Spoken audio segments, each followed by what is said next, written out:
ഈശോ മിശിഹായ്ക്ക് സ്തുതിയായിരിക്കട്ടെ.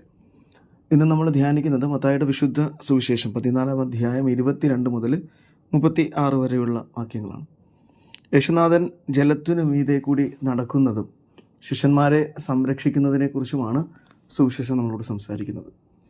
യേശുനാഥൻ അവിടെ ഉണ്ടായിരുന്ന ജനസഞ്ചയത്തെയൊക്കെ പറഞ്ഞു വിട്ടിട്ട് തനിച്ച് പ്രാർത്ഥിക്കാനായി ഒരു സ്ഥലത്ത് പോവുകയാണ്. അപ്പോൾ അതിനു മുൻപ് തന്നെ അവിടുന്ന് ശിഷ്യന്മാരെയൊക്കെ മറുകരയിലേക്ക്, വഞ്ചിയിലേക്ക് കയറ്റി അയക്കുന്നുണ്ട്. അപ്പോൾ അങ്ങനെ അവിടുന്ന് പ്രാർത്ഥിച്ചുകൊണ്ടിരിക്കുന്നതിനിടയിലാണ് ഈ ശിഷ്യന്മാർ മറുകരയിലേക്ക് യാത്ര ചെയ്തുകൊണ്ടിരിക്കുന്നു.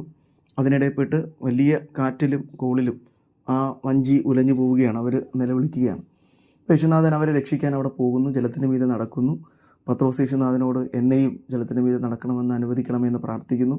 യേശുനാഥൻ അതിന് അനുവദിക്കുന്നു. അപ്പോൾ ഈ സുവിശേഷത്തിൽ പിതാവുമായ ദൈവത്തിൽ സംസാരിച്ചുകൊണ്ടിരിക്കുന്ന യേശുനാഥനെയാണ് നമ്മൾ ആരംഭത്തിൽ കാണുന്നത്.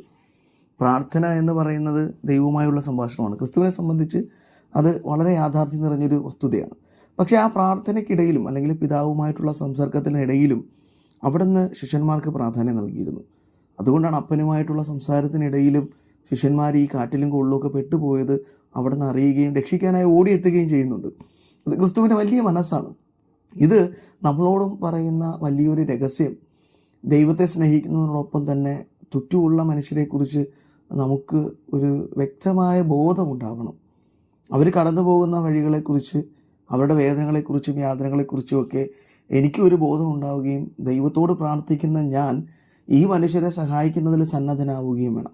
ക്രിസ്തുവിന് ആ സന്നദ്ധത എപ്പോഴും ഉണ്ടായിരുന്നു. ഇപ്പോഴും അവിടുന്ന് നമ്മെക്കുറിച്ച് ആകുലനായ ഒരു ദൈവമാണ്. നമുക്ക് എന്താണ് സംഭവിക്കുന്നത് എന്നതിനെക്കുറിച്ച് ചിന്തിക്കുകയും നമ്മുടെ ആവശ്യങ്ങളിൽ ഇടപെടുകയും ചെയ്യുന്നൊരു ദൈവമാണ് ക്രിസ്തു.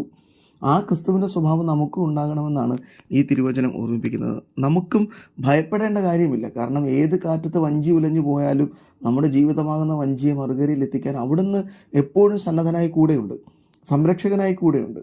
അവിടെ നമ്മളോട് ആവശ്യപ്പെടുന്നത് ഈ ഒരു സന്നദ്ധതയും സംരക്ഷണവും നമ്മൾ മറ്റു മനുഷ്യർക്ക് നൽകണമെന്നാണ്. ഈ തിരുവചനം ധ്യാനിക്കുമ്പോൾ അതിനുള്ള കൃപയ്ക്ക് വേണ്ടി നമുക്ക് പ്രാർത്ഥിക്കാം. യേശുനാഥൻ അതിന് നമ്മെ സഹായിക്കട്ടെ. ആമേൻ.